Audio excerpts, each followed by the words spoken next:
Welcome to Fantasy Fanline.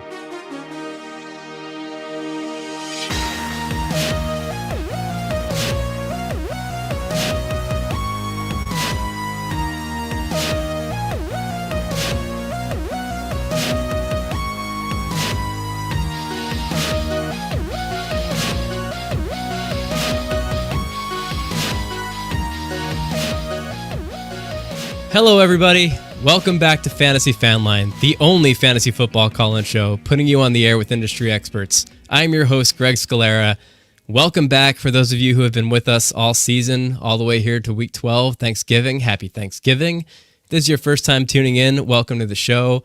Like I said, we are a fantasy football call-in show. We are on the air live every Saturday, all season, 2 p.m. Eastern Standard Time. We will have a different expert guest each and every week from different areas of the industry. We have podcast hosts, writers, content creators, pretty much everybody from all walks of the industry. I'd like to give you guys a well-rounded kind of source of information to call in and interface with directly. We take your questions live on the air. Our number is 618-FANLINE. You can call in anytime during the broadcast. Join us, chat with us. We'll take your start-sit questions. We will take trade questions if your trade deadline has not yet passed. We'll take free agency questions. If you just want to call, you have questions about strategy, or if you're new to the game, new to DFS, new to redraft, we are here to help you learn the ropes.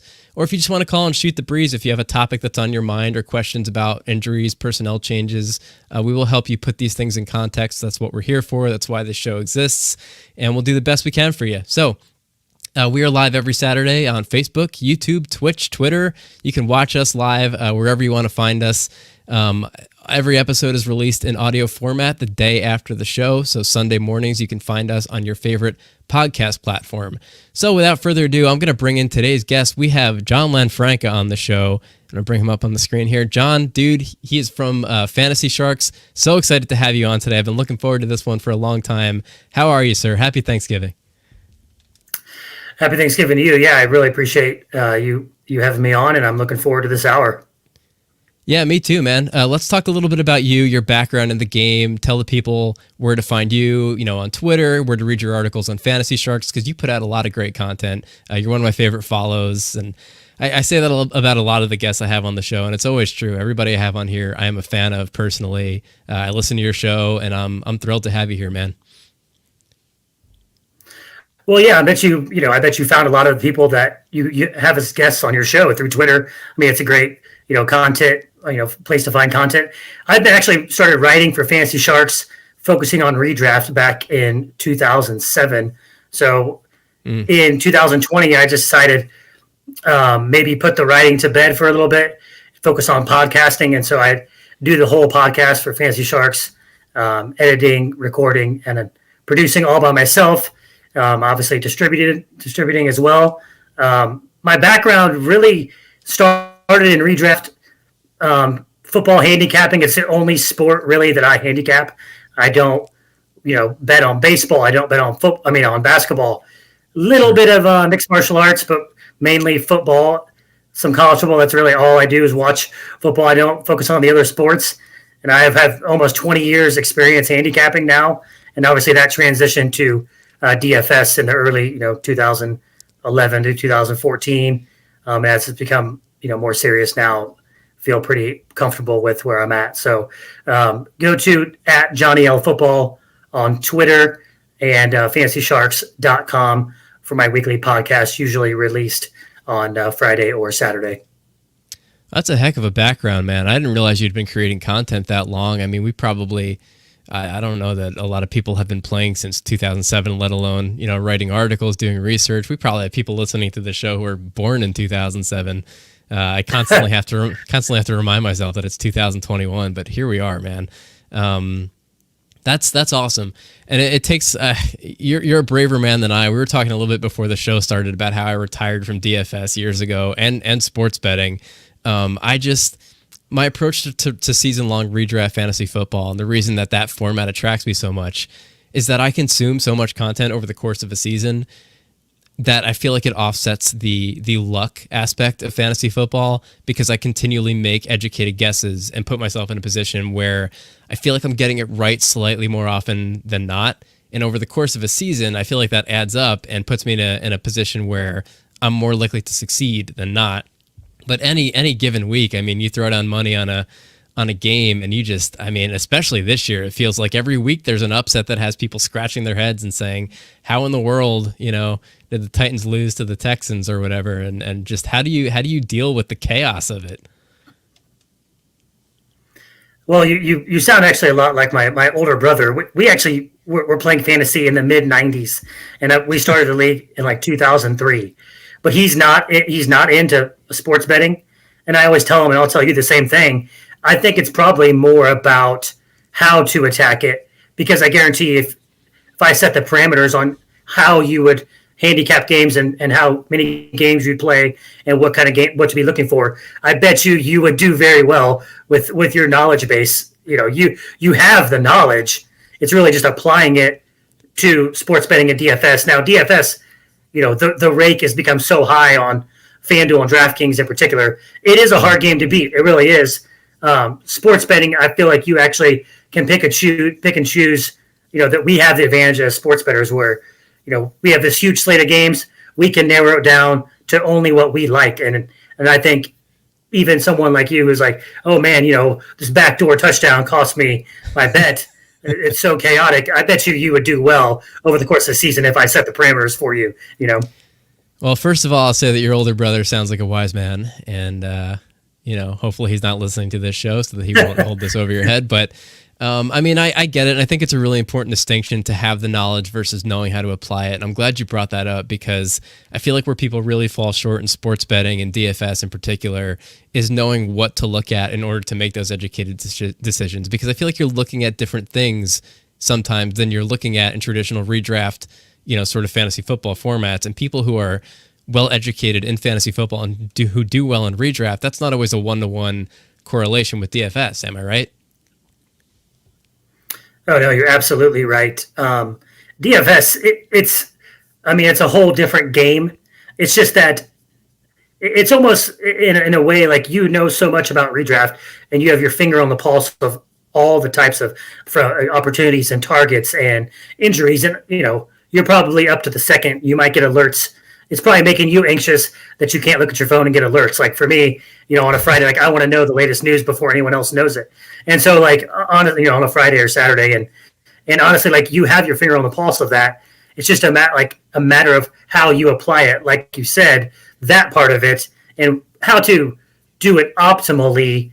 That does, it takes a long time, and you probably will go through some downswings before you get it right. And that's the hard part is.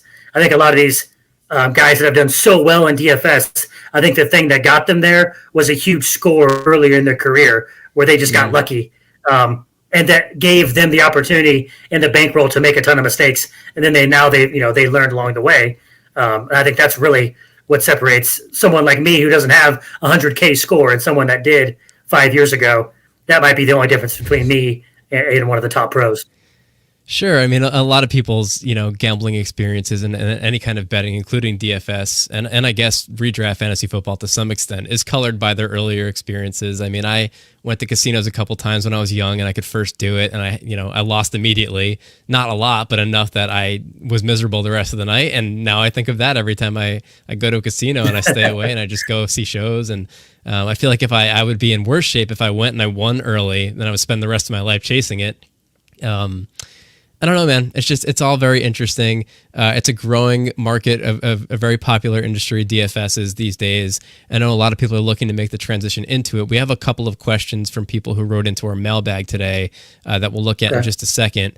Just a quick sidebar, our phone line is now open, 618-FANLINE. You can call in anytime during the show and talk with us live on the air.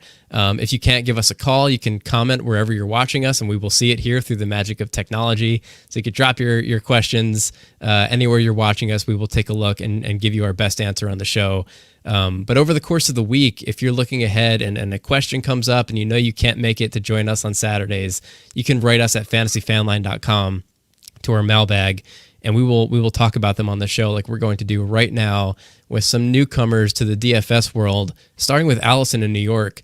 John, how do you approach building lineups differently for cash games versus tournaments in DFS? This is like DFS 101. I love the question. It's something that I think is not immediately self-explanatory when you start playing, and I feel like you really need to seek out the advice of people who have been around and found success in the industry making these distinctions. How would you approach this?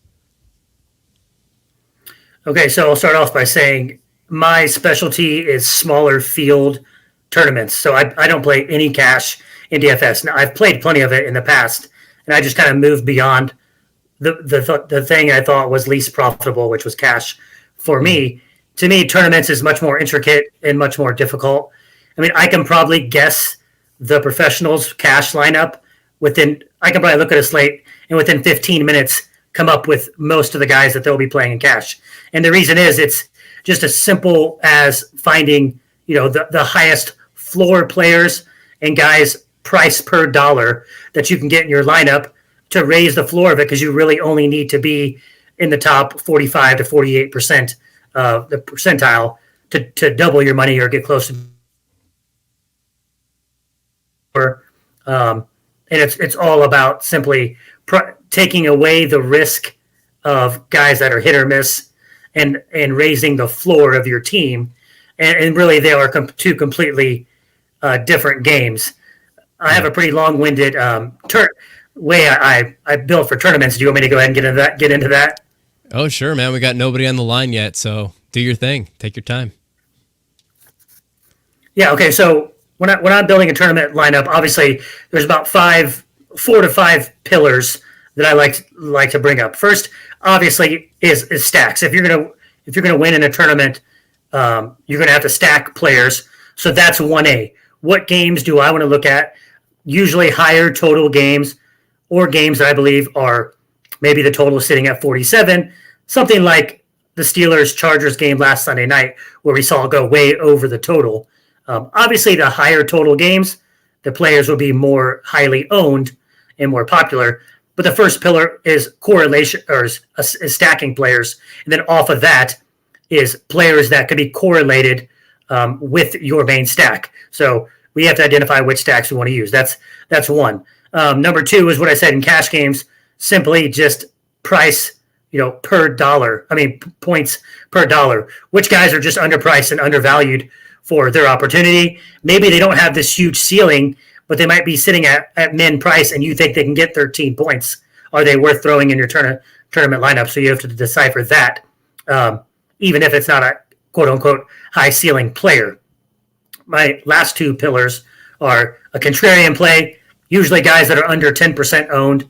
Identifying those, you could just put in a couple contrarian players. I think some people think my lineup needs to be all players with under 10% ownership, and that's simply not the case. If you put 1 or 2 in and a hit on those, even if you've stacked a game everyone else stacked, that game is the highest scoring game of the week, for example, you can still differentiate yourself. And then lastly, maybe the most important one is leverage. So maybe you're stacking the passing attack. So let's just say on any given Sunday, you loved Mahomes, Tyreek Hill, and Kelsey, and you were like, I'm playing these 3 guys no matter what.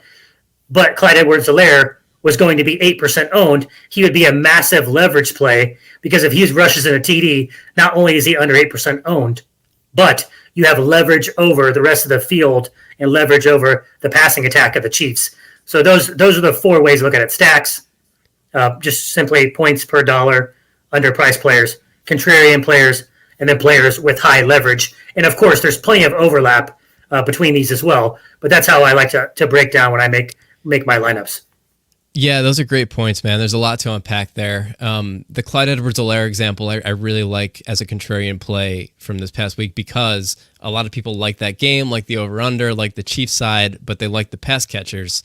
And I feel like the amount of difference between the roster percentages from Clyde Edwards-Helaire to like the Tyreek Hills and the Travis Kelce's was so much wider than the percentage difference of odds of scoring a touchdown. You know what I mean? If there's going to be that many points to go around, Clyde doesn't have that much worse odds of being the one to fall into the end zone than those other guys who are more than 2, maybe 3 times more times rostered than he is. So that's a good thing to look at in terms of disparity where people are missing the mark in terms of setting the odds. Man, I really want to approach this and make sure that we're breaking down some of the vocabulary for beginners to DFS, because this is the time of the year where even if you haven't ever touched it in your life, we're week 12 heading into week 13, playoffs are coming. You have a pretty good idea in redraft if you're in or out for the season. If you're going to definitely not make the playoffs, if you're in for sure. There are some teams who are still on the fence, who are still fighting and clawing, but there are people who may check out this time of year because they're mathematically eliminated from contention and maybe are looking at DFS. And that's a big way that DFS is marketed, right? People say, oh, your season didn't go the way that you want. Well, try DFS, where every week is a fresh start, a new page in the story. And when you talk about stacking players, I really want to make the distinction. What positions do you look to stack together? I know the answer to this, but I want to be clear for people who have never stacked it and are maybe looking at, do I stack a quarterback and a non-pass catching running back, and how do you like to pair those up? Yeah, so that Chiefs example, it's a great example. I was just using that for any random week because the Chiefs are usually a team that play in the highest total games. Most of their games are lined in the mid 50s. Obviously Kelsey, Mahomes, and Hill are three of the most popular players in the league, not for DFS, just real life as well. But as far as stacking, I should have mentioned, this is very important, is the field size of the tournament that you're in, right? If you're playing against 150,000 entries, you need to do things a little bit different than I would do, which I usually play against about a field of about 500 or less. So the more entries there are in a tournament, the more correlated your lineup needs to be. And for example, let me just use an example here. Let's say I was using Matt Ryan. I'm like, okay, I feel like Matt Ryan's going to bounce back, versus the Jags this week. In a smaller field tournament, I can get away with just my stack simply being Matt Ryan stacked with Kyle Pitts. I'm just going to do the quarterback with one receiver.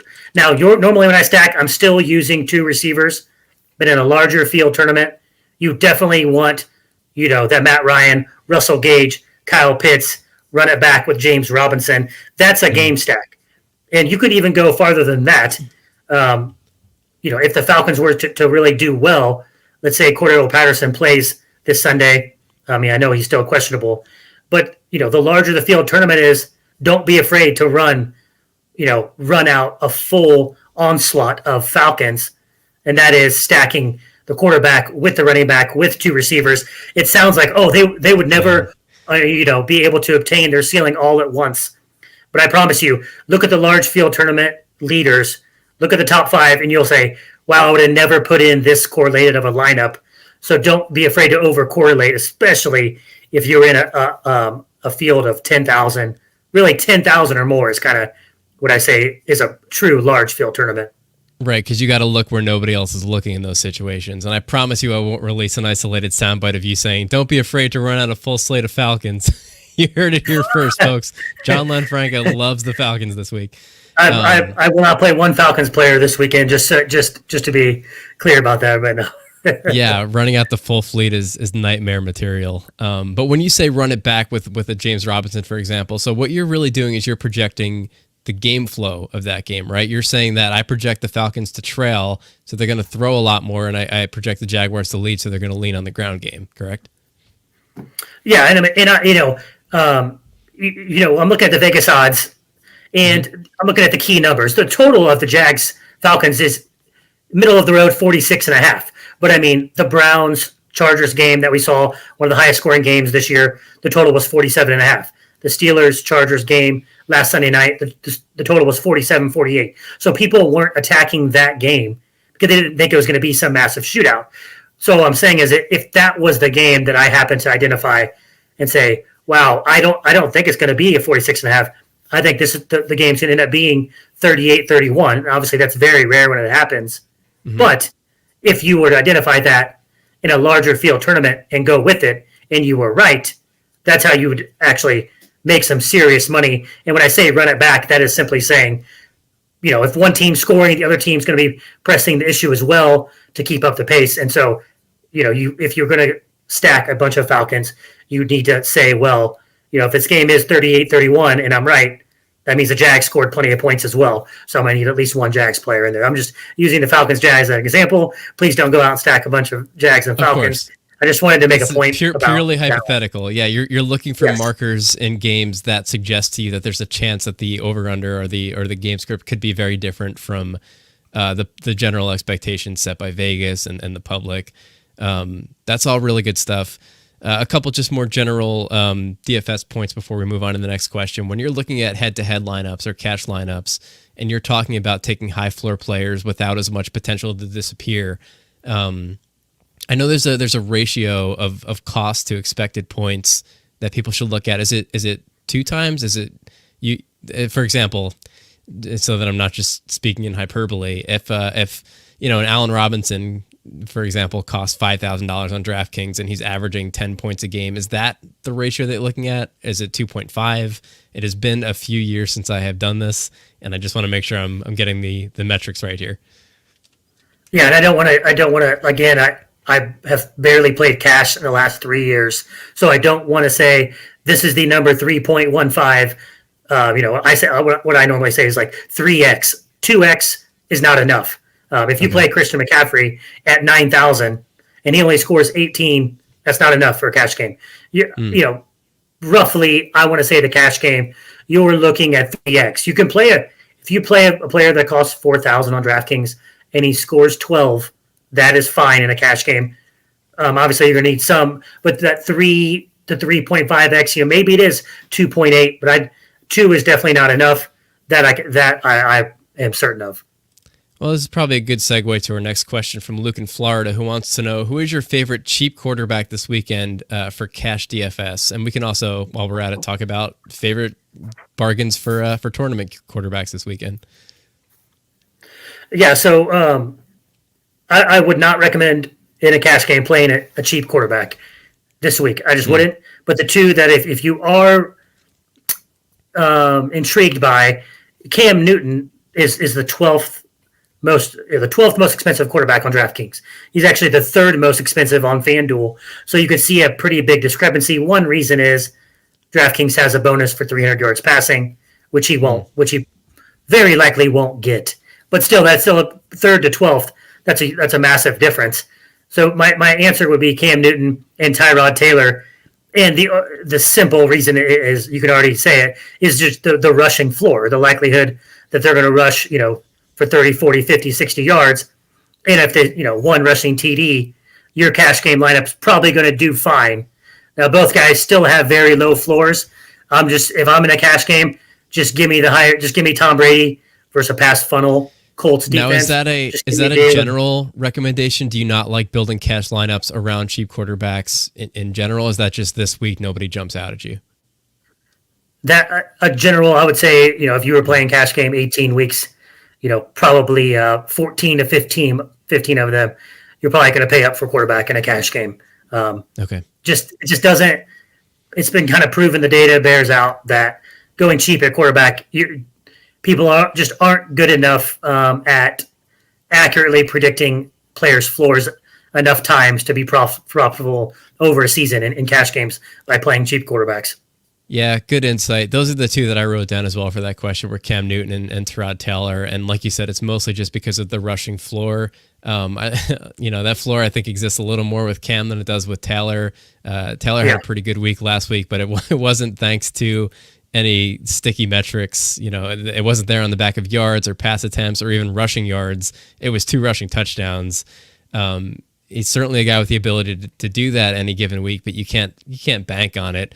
But he's got, he's facing the Jets. Like, there's anybody can really go off against the Jets and have a solid week. Like, yes, they're terrible against the run, but they're also terrible through the air. So Taylor is a guy who, if you really have high end positional players at running back, wide receiver, tight end, that you are super sold on this week, super married to, and you want to spend up on those guys and maybe cut some corners at the quarterback position. Taylor is 5,300 on DraftKings. Cam Newton, like you said, 5,600. Speaking of the Jets, last week versus Miami, Joe Flacco threw for 291 and 2 against the Dolphins, who Cam Newton is playing against this week. Not saying Cam's going to come out and throw for 291 and 2, but if Joe Flacco could do it, it really opens the door of possibilities for Cam Newton. So if you have to do it, I like both of those answers. I will just add one more quick thing. If you are playing in a tournament, you just totally broke down the reason why Cam Newton is definitely viable in a tournament.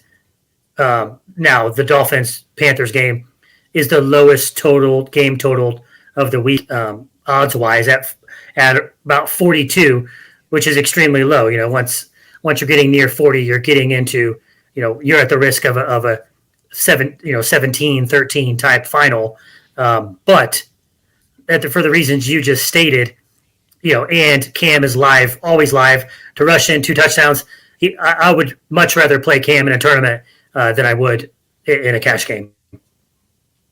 Yeah, agreed. What do you think of Mac Jones this week as a cheap quarterback option? He was somebody who I kind of wrote down as a question mark for this. His ceiling hasn't been huge, but his floor has been okay more often than not this season. He is going for 5,400 right now on DraftKings, and he's sort of averaging in that 16, 17, 18 fantasy points per game. He is going against the Titans this week, who are a dumpster fire at the moment. Yeah, and I'm not 100% certain if you're saying in a cash or a tournament, but I would have no interest in Jones. Cash. Definitely cash. Yeah, I have no interest in Jones in a tournament simply because, like you said, the floor is pretty good. Now, it's pretty good, but it's still low because I'm just not confident that the Patriots will have to put their pedal to the metal in this game, because I don't see the Titans scoring a lot of points.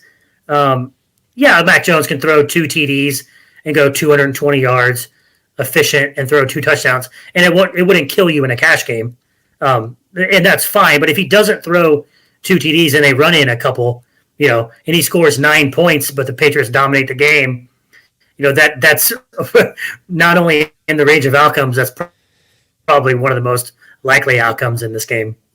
Yeah, I do expect the Patriots to dominate. They have been on fire recently, both in the run game and the defense. And a couple of related news items. A.J. Brown I had ruled out for Week 12 versus Patriots, but I saw a report this morning that he's on IR. Did you see that? Or did I dream that when I woke up today? No, that is absolutely correct. He is on IR, so that means he won't be back because they have a bye in Week 13. So if that means 3 games for sure, that's Week 12, 13, and 14. So he will not be back till Week 15. So A.J. Brown is gone. Adrian Peterson waived by the Titans. Julio Jones is the ghost of his former self this year. He is also injured. They have nobody on offense right now. I am staying far away from Ryan Tannehill until further notice, especially this week against the Patriots. And is there anyone you're looking at to take advantage of over on the Titans with this kind of dirge of top offensive options? Surprisingly, I'm going to say yes. So, right. Dontrell Hilliard for the Titans. Dontrell Hilliard, 15 opportunities last week. He got 10 targets in a game they were losing. He caught 8 passes. Actually, in my main season-long fantasy league, I'm starting him in the flex. I really think that he's the best running back on the team right now, and I think they're going to be losing the game. So I'm saying that he's going to catch 4 to 6 balls in this game. I mean, there's a lot of injuries in the NFL right now, so I wasn't expecting to play Dontrell Hilliard at this point, but I do think he's probably their most explosive option. And as you said, they really have no one else to throw to. So, there is some he's, I think, 4,600 on DraftKings. And like I said, if he does catch 6 passes, 15 total touches last week, you don't find a lot of guys that have that receiving upside at that price. It won't be pretty, but I do think he'll catch a lot of balls. When I look at my calendar to see what date it is and what week we're in, I think the calendar just says we're at the point of the season where we're looking at Dontrell Hilliard as an interesting option. That's rough, man. Yeah. But to your point, if he ends up being relevant, he's going to be relevant for a little while. So definitely worth a pickup and stash if you're really hurting it at options. Because like you said, AJ Brown's going to be out for a few weeks at least. Julio, I don't know where he is in his recovery process, and I'm not sure it matters even when he comes back. He's just been such a non-factor this year between, the injury concerns and just a general lack of usage. Even when he's on the field, he still looks banged up. So Dontrell Hilliard, go get him. Speaking to the Titans-Patriots game, one more question that came in to our mailbag at fantasyfanline.com from Brian in California, and this is a great question to tie into the narrative of the Patriots dominating this game. Rhamondre Stevenson or Damien Harris this week in half-point PPR? I will start by saying that I expect both of them to be startable, but if you had to choose, gun to your head, who are you taking? So I think Stevenson is the better player, but I would start Damien Harris in fantasy. They still haven't gone away from him. And in fact, as bad as the Titans look like they're going to be, from a betting perspective, trust me when I say the bigger bettors will be on the Titans to keep this game close. And if that's the case, I still think Damien Harris will get more snaps and more touches than Stevenson. So I did just make sure I was on point on that because Stevenson had his big game when Harris was out of the lineup. Harris had 25 opportunities in Week 9 when 25 snaps in Week 9 against Carolina when they were both healthy, and 11 opportunities, while Stevenson had 22 snaps, so less snaps, but 13 opportunities. And then Harris outsnapped him again for the 17 last Thursday night when they played Atlanta. Looking at the Vegas odds to get in the end zone, Harris is about 50-50 at plus 110. They do like to about basically be a coin flip to get in the end zone, whereas Rhamondre Stevenson is plus 160. So I still think at the goal line of Harris, and I think the coaching. Well, Johnny, you were breaking up. I don't know if you could still hear me. Looks like your video is loading at the moment. You might need to check out and check back into the room. But I heard enough words in your answer that I agreed with. I heard coin flip, and that was pretty much what I had circled in my notes. I mean, at this point, I do like Damien Harris as the more likely to put up a helpful, productive fantasy game. Last week, I think that we saw a pretty even split of the workload between Harris and Stevenson, and I think that was due in part to the Patriots just blowing out the Falcons 25-0. No surprise to anybody who's been following both of those teams in recent weeks. So I don't think that they felt like they needed to ride Damien Harris as hard, especially coming off of the concussion. That was his first week back and healthy and on the field. And Johnny looks like is rejoining us as we speak. John, welcome back to Fantasy Fanline. Welcome to the show, buddy. What happened? Can you hear me? All right, I think John's Wi-Fi connection has entered the twilight zone. Oh, I'm not sure what happened. It's still a little choppy on my end. I'm not sure. Let me see if I can hear you a little bit better now. Okay, well, we got you back. I can hear you on the stream, and while you were trying to reconnect, I was mostly just agreeing with you. I heard most of your answer, especially the part about it being a coin flip, to which I sort of agree with.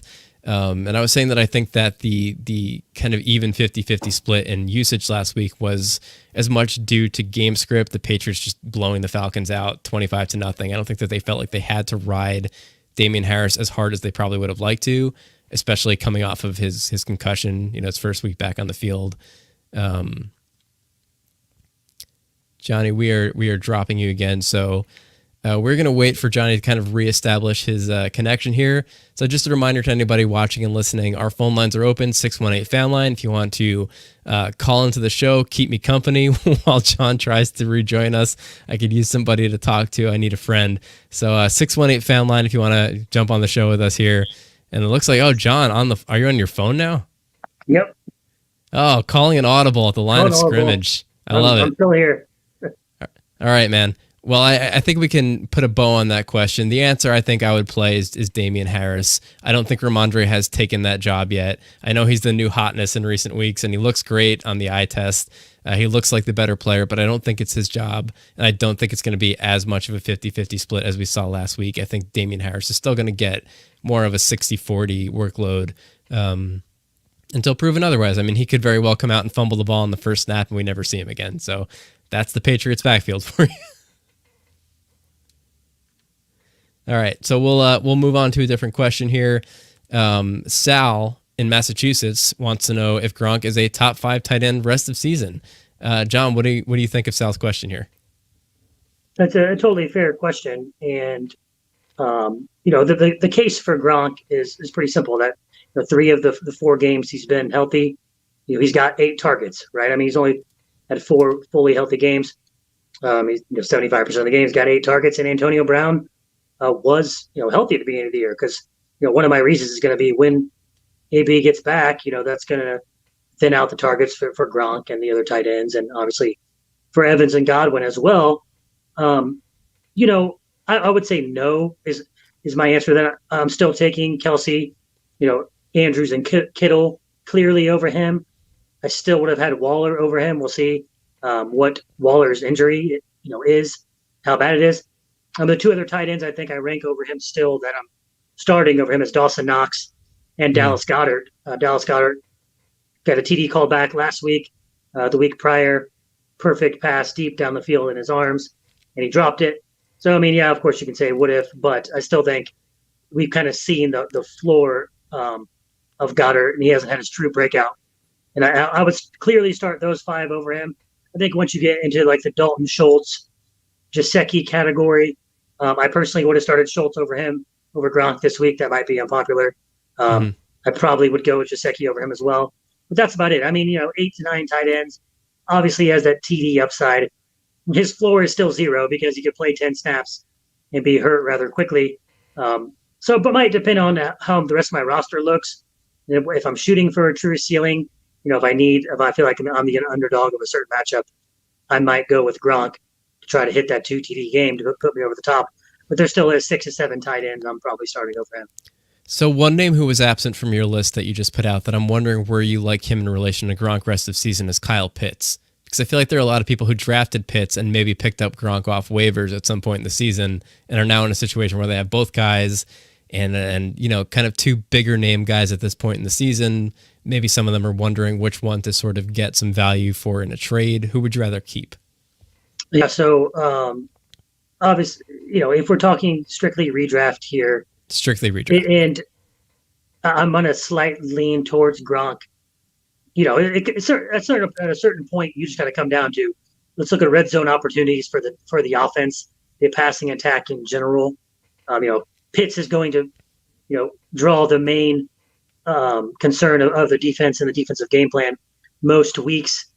And his floor is pretty low in these games. Yeah, he's going to produce a little bit every week, but those ceiling games probably just aren't there. On the Falcons offense, we're talking about an offense in the Bucs that can average 30 points a game. I'm going to take a piece of that pie on the offense that could, that's explosive, and it simply comes down to that. I'd rather have Gronk the rest of the year. Yeah, me too. Pitts is a once-in-a-generation athlete. He's going to have a great career. He's going to be an unstoppable force at the tight end position, but he is a rookie this year, and he is not, I think, at the level yet where he is overcoming the sort of attention that you see from defenses as the top offensive weapon on a team. He's not a Julio Jones in his prime on the Falcons who could go out and overcome double coverage and overcome the top shutdown corners on the other team.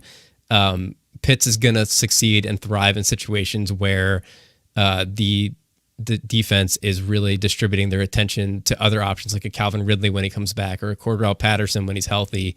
So I agree with you. I don't think Pitts is going to be able to carry that offense to put up enough meaningful production. I would take Gronk over him. I think you can make the case for Gronk over Goddard. Goddard hasn't really, like you said, hasn't really had that breakout yet that we're all kind of waiting for every week, especially with Zach Ertz out of town now, but he's getting every opportunity to do it. He's certainly getting more of an opportunity, I think, on a consistent basis than Gronk is. Gronk is really in a situation, obviously, in Tampa Bay where there's a lot of mouths to feed. It's a he's getting a small piece of that pie, however many food-related metaphors you want to use. Maybe I'm too close to Thanksgiving still, but a small piece of the pie, but it's a really big pie, right? And it's a really productive pie. This analogy is getting weird, but they throw the ball a lot in Tampa Bay, and they're in scoring situations a lot. So even being one of many options in Tampa Bay, it is just such a productive, high-scoring offense, and such an offense that leans on passing in the red zone, especially to guys like Gronk and Mike Evans. I think that he is just borderline kind of 5-6 tight end for me overall rest of season. And certainly, regardless of whether he's top 5, top 8, it is a lot better than we thought we were getting in draft season. I mean, he might be, assuming he stays healthy moving forward, he might be one of the bigger values of draft season, and certainly would have been if he hadn't missed half the season. Yeah, sorry, I didn't catch the end of that. Was there a question in there? I just couldn't catch it. No, not really. So if that's all we want to put on that question, we'll move on. Just to remind everybody, our phone line is open, 618-FANLINE. If you're watching us on video right now, you can leave a comment, whatever platform you're watching us on. If you have a question for us and don't want to pick up the phone and call, maybe you're shy. I get it. John and I are very intimidating people. You can just write, if you're on YouTube, Twitch, Twitter right now, Facebook, you can leave a comment. We will see it here. We will bring it up on the screen and talk about it. So plenty of ways for you to get your questions to us. Until we get any live questions, we're going to keep on moving through the mailbag questions here. We're going to look at Kenny in North Carolina wants to know, should I flex Jalen Waddle over Mike Williams this week in a full PPR league? This is a very interesting one. Two guys moving in very different trajectories this season. John, where do you land on this? Yeah, so it's pretty close. If you were just doing rankings for the week, they both would probably be around 20-ish, 20, 25 range. Since week 7, I mean, the Panthers have been one of the top pass defenses in the league, a very deep corner group. Stephon Gilmore and C.J. Henderson are not even their starting corners. It kind of shows how deep they are. They've only given up 65 yards or more to one receiver since week 7, and that was Terry McLaurin last week. While the Broncos kind of, the name brand of the Broncos secondary might be a little bit higher than the Panthers, they have on 6 occasions given up to a receiver this year, either 90 yards and a touchdown or a 2-touchdown game. It's happened 6 times to the Broncos secondary. So I'm still going to roll with the higher ceiling player here in Mike Williams. I know how many targets Waddle is getting. I know Mike Williams has a very low floor week to week. It's probably one of the more frustrating guys if you are trying to guess on which games he goes off, which games to bench him. But I'm going to still play Mike Williams this week. It still has one of the 10 highest ceilings of any receiver in the NFL. Yeah, speaking of guys that I don't want in my cash lineups, I don't really think that there's a wrong answer here. I think they're both great options. I understand the question and why you might give Jalen Waddle an edge in a PPR format. He's been exponentially more valuable in any sort of format that awards points per reception, whether it's half or full, than he is in standard leagues. Mike Williams started the year on fire. Everybody knows kind of he and DJ Moore were both looking like big time values coming out of the draft season, and then trailed off together. Mike Williams, I watched that game versus the Steelers last week, and he was still mostly a non-factor. I think he caught a long touchdown towards the end of the game that sort of saved his week and put him up at 21 fantasy points PPR last week. Like you said, he's got the Broncos this week. They're kind of middle of the road against wide receivers, so pretty good matchup, 14th overall. Jalen Waddle going against the Panthers, who have been ferocious. I mean, they're 5th overall versus wide receivers this year. I think it depends a little bit on your roster construction and how you're projected to line up against your opponent this week. If it's a close game or you're projected to trail, I think I would take the shot on the high upside of Mike Williams to kind of come in and win you the week. You're fortunately in a situation that you're not in most weeks where you've already played 3 full NFL games, you probably have a much clearer idea of how your weekend's going to go. A lot of times you have to make that decision based on one game on Thursday. So if you're looking like you're comfortably ahead and you really just need to protect your lead, really lean on the higher floor play, I think I'd probably put Jalen Waddle in and rely on him to get another, 9, 10, 11 targets like he has been 3 of the 4 past weeks. 9 or more targets 3 of the 4 past weeks, except for Baltimore in week 10. What do you think of that? Do you think that there's value in sort of making this decision relative to your situation? Yeah. So again, like I was kind of saying about the Gronk situation, I do agree with you. If I thought that I was clearly favored over a team, like you kind of said, where I was factoring in, more of the floor. Yeah, I absolutely. You could play Waddle. You probably will. Odds are he's going to get more targets. Odds are he will catch more balls than Mike Williams.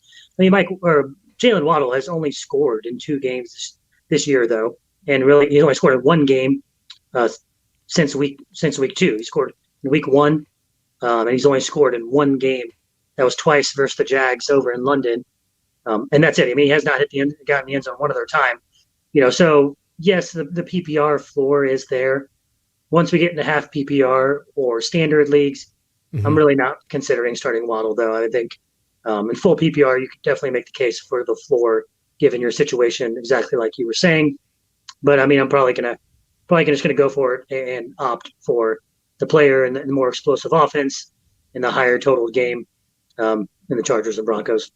Yep, give me Mike Williams in a vacuum, but Kenny, specific to your situation, in the full PPR format, like we said, take a look at your projected outcomes and make an informed decision based on that. But certainly 2 good options.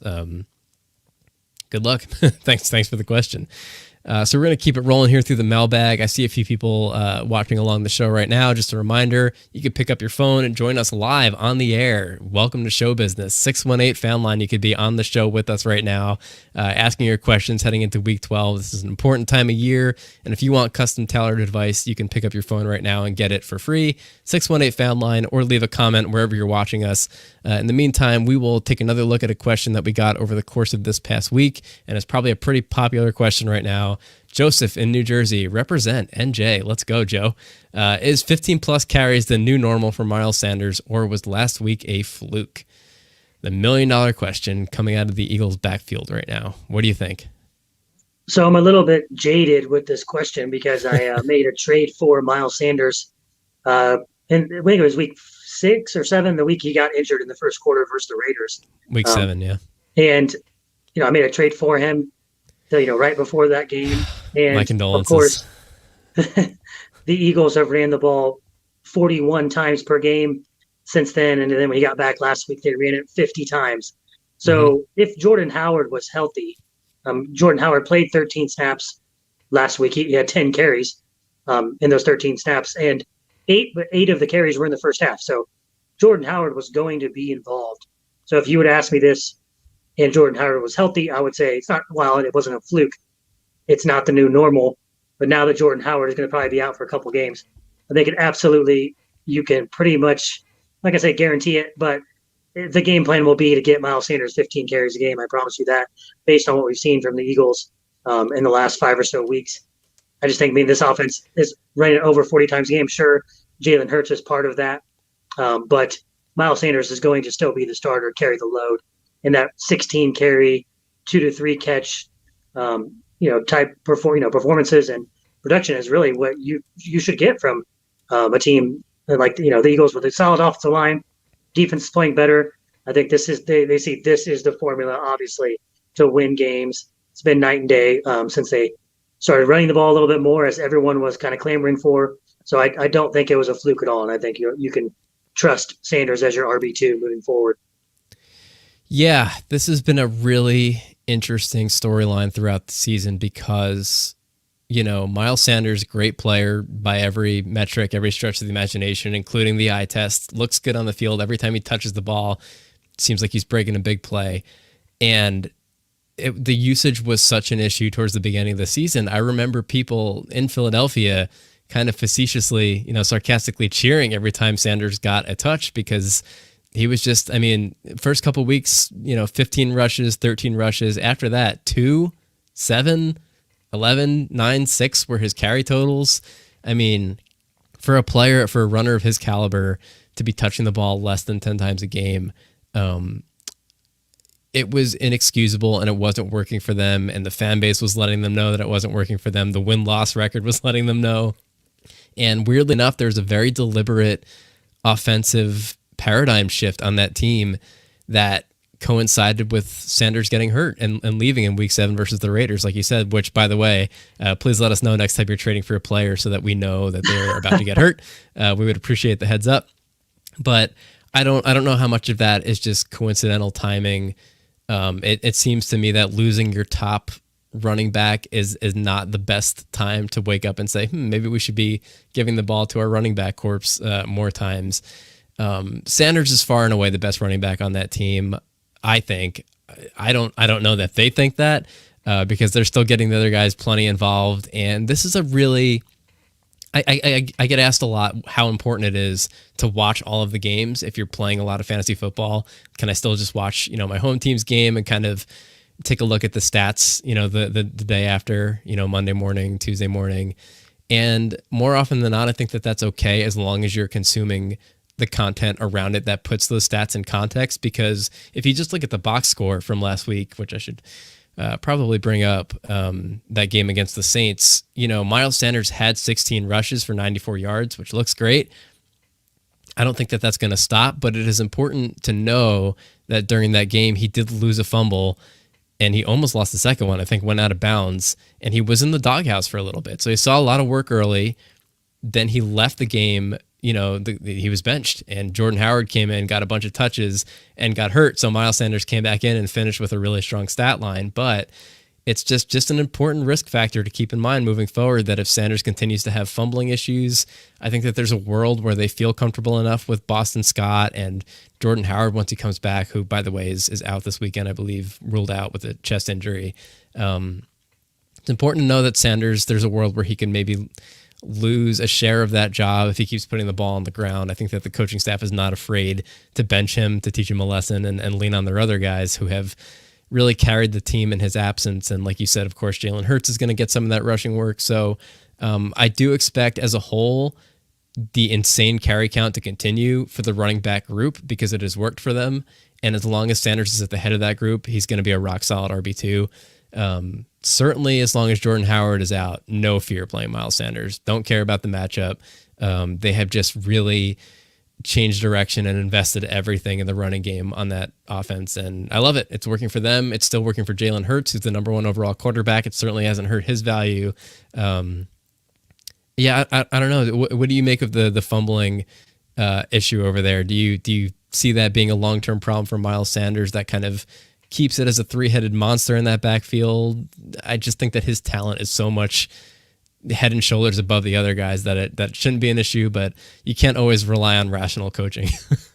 No, you have. It's one of the biggest fallacies there is in fantasy football is you trying to predict that the coaches will smartly call the plays that you think they should or any such matter. I mean, Miles Sanders did average 4.8 yards per carry prior to his injury, and actually, I mean, he had 5 carries and I believe 1 reception in the first quarter of that Raiders game. I mean, when I was watching that, I do try to watch as many games as I can, or go back and watch, the condensed games.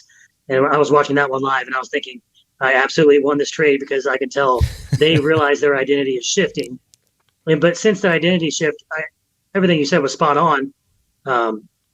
As far as the concerns of Howard was there, I don't think Sanders, would carve out this massive role. Now he'd still be viable.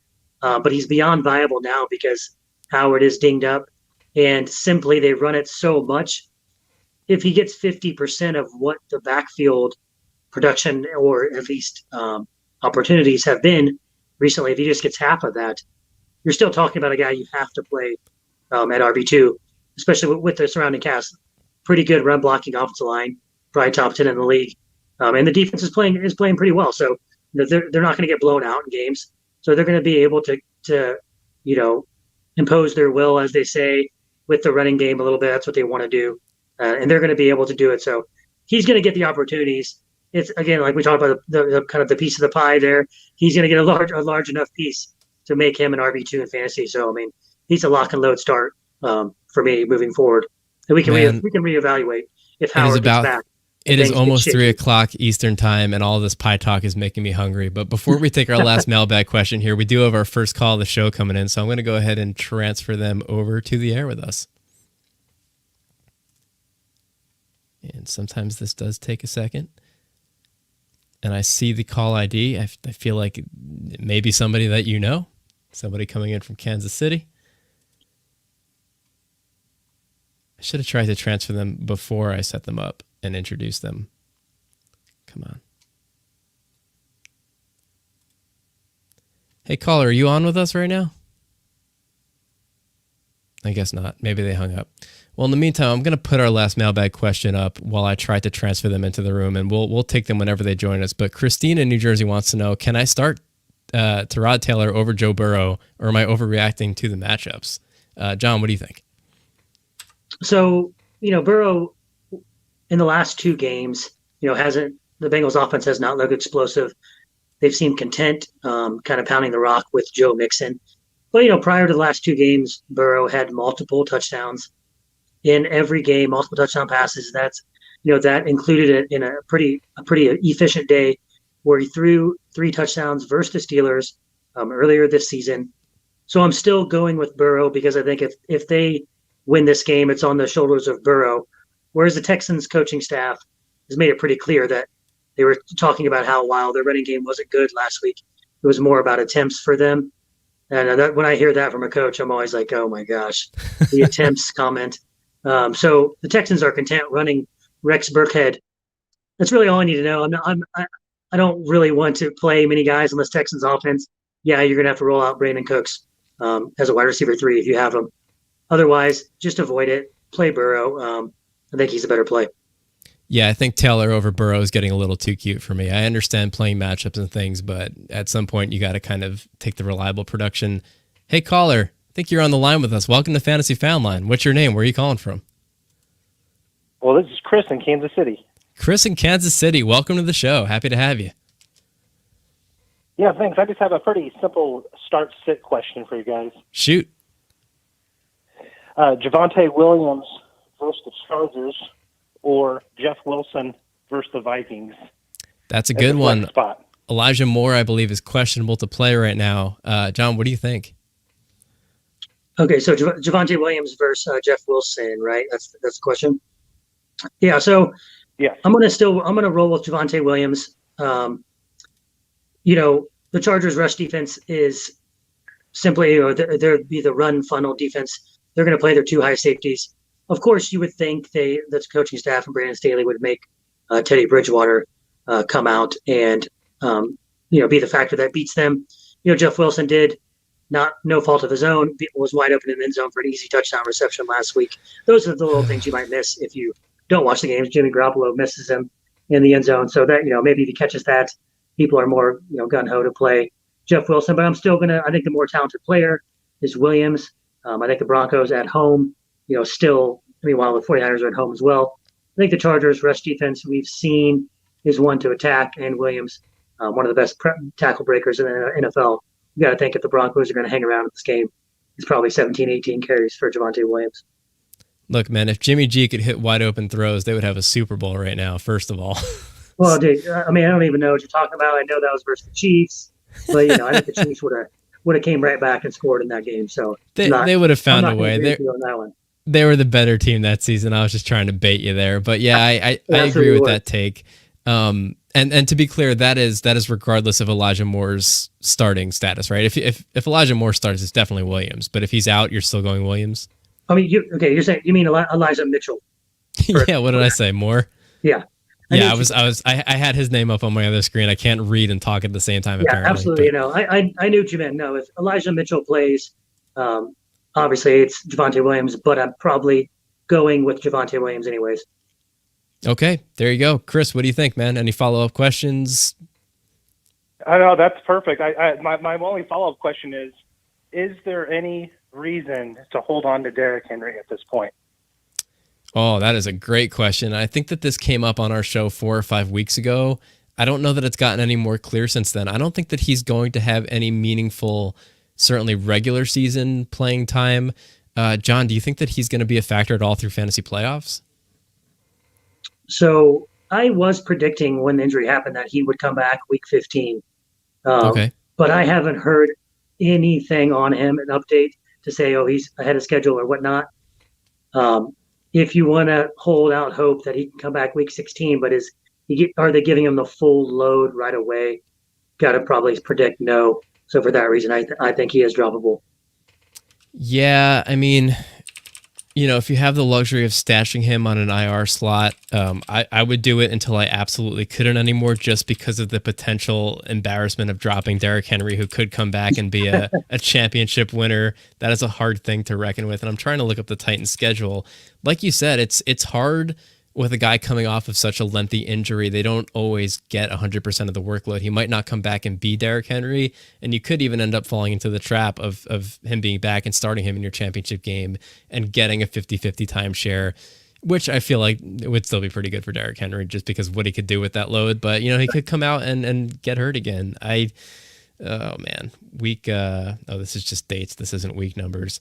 So rest of the season, Titans have the Patriots tomorrow, then Jaguars, Steelers, 49ers, I guess would be about week 15, Dolphins 16. I think that especially looking at your record, you need to put yourself in the best position, first of all, to make playoffs. So don't hold Derrick Henry at the cost of picking up a player who could win you a week and get you to the playoffs. If you're pretty locked and loaded and you feel like well, first of all, Chris, what's your record right now? If you don't mind my asking, it's a very personal question. Yeah, well, it's a 2-win and loss league, so it's record and top 6, bottom 6, for win-loss. So, my record is 13-9. I'm actually in the third spot. If I went 0-4 over the next 2 weeks, I probably would drop out of the top 6 to go to the playoffs. Yeah, so that's important to know. If there's really somebody who you feel like you can cut Derrick Henry for, who's going to make or break your week, I think that you should do it. He's not somebody who I'm looking to get rid of at all costs, but I don't think that he is undroppable at this point. Just like you said, John, the lack of news coming out about him has been concerning.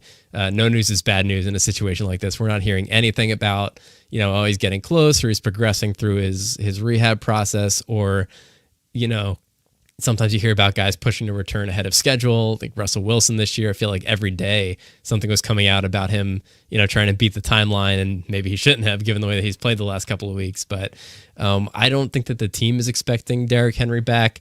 And I have the full schedule up now. Week 16 versus the 49ers, week 17 versus the Dolphins, and championship week. So, I mean, if Henry's in and he's healthy, he's a league winner.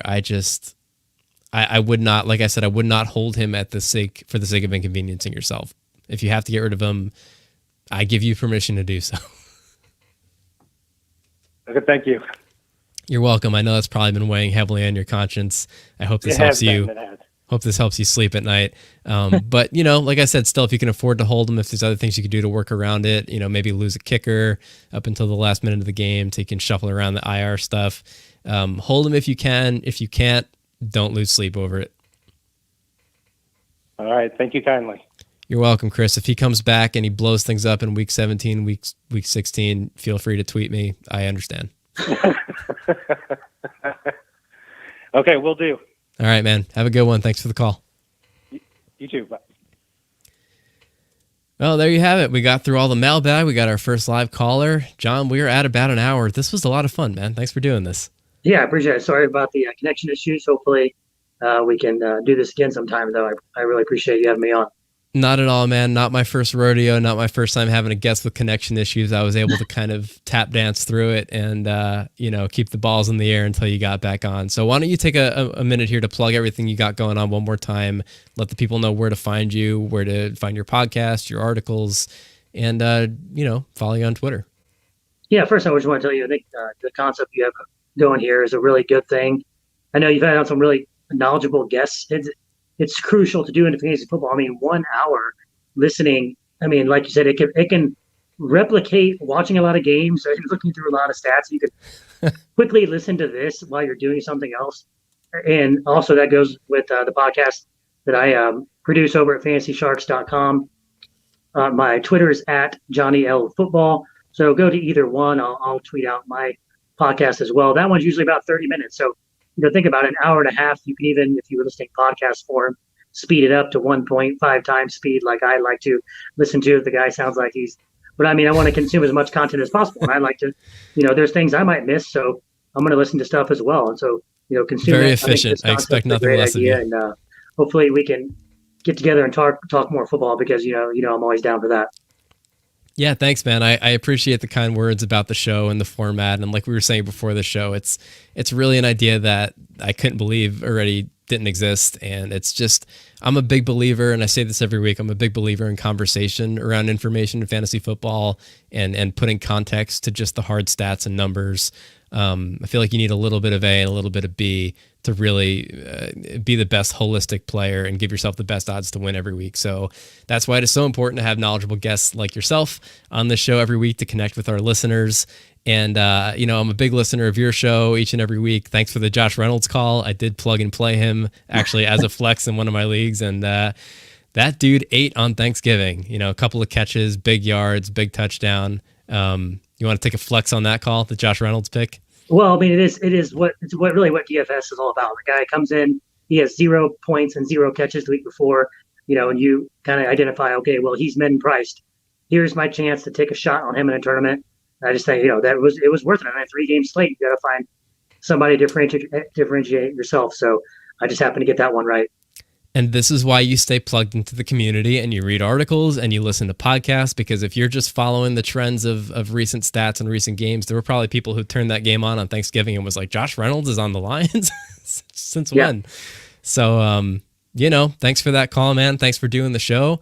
And we're gonna put a bow on this one for the day. Thanks everybody for tuning in. Thank you for the calls and the questions. A lot of fun as always. We will be back next week, same time, same place, on Facebook, YouTube, Twitch, Twitter. You can catch us at 2 p.m. Eastern time. Give us a call with your questions as we get closer to playoffs. If you can't join us live on the show, we are at fantasyfanline.com. You can write into our mailbag. We'll take your questions next weekend, and you can find a full schedule of our upcoming guests through the rest of the year. Thank you, everybody. Talk to you next time on Fantasy Fanline. Enjoy the rest of your weekend, and goodbye.